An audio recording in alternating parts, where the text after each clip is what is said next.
guy comes to me with a spark. I fan the spark until it becomes a flame. I feed the flame until it becomes a fire.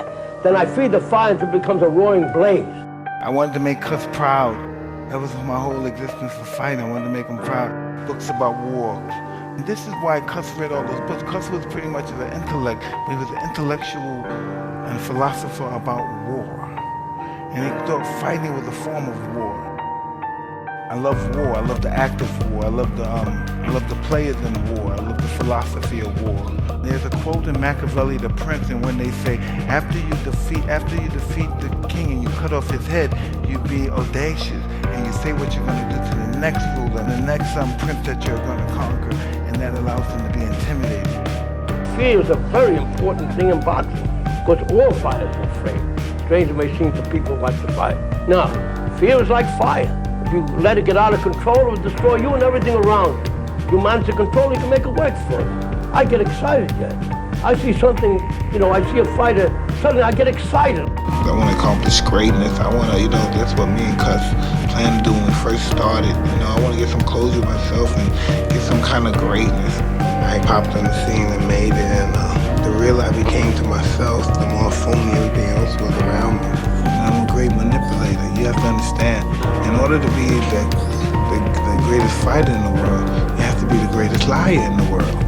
I don't know why I wanted to be a renegade anyway. I was just living my life, being Mike Tyson, doing what I want to do, just being rebellious. I just wanted the taste of that world. I wanted that forbidden fruit that everyone else had. Sometimes it's so ironic. Sometimes I think about things that when I was 20 and 21 and I used to get so nervous. I thought, oh God, what was on my mind? What was I thinking when I was doing that? But when I met Cus and I started talking to Cus, he made me believe that I was a god. There was nobody that could reach the core like Cus. Well, the peekaboo was a really crude style of boxing. It basically kept both your hands up, and it basically you twist at your waist and you move. You come forward, make the guy miss, you counter punch it. And pretty much he really discovered it from karate. He watched what karate people do. And just move, get to one position and punch with everything you got with bad and mean and ferocious intention. I never wanted to be obscure. I was born in obscurity and I never wanted to deal with that again. I knew I wanted to attain my goal before it existed. I knew that. I knew I would be champ of the world before I died. I knew I wasn't going to die before I became champ. I was just disappointed that I didn't kill them back then. But that was just my main objective because I wanted to succeed so bad, and I fear not succeeding was worse than dying. So I just wanted to make sure they never got up. Our world was winning and beating people and looking spectacular doing it. It wasn't about anything. Our whole life wasn't about making money. It wasn't about being rich. And nobody on the planet could beat us.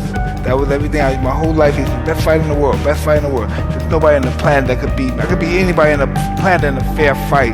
And that's what I always believed. How many people on this planet? I said, what, around 5 billion people? 6 billion? I said I could beat every one of them in a fair fight. I must be a descendant of the great warriors of old, all the gods of war, because I'm winning with the most simplest of ease. How could these guys even dare fight me? I must be ordained by God. Dying is just as glorious as living when you really think about it, because you couldn't have a life if you didn't have death, and you couldn't have death without life. So how could death be less glorious than life? They're both intertwined with one another. The boy can do everything the champion is required to do, and if he does everything that he's capable of doing, I tell you, he may go down as one of the greatest fighters of all time.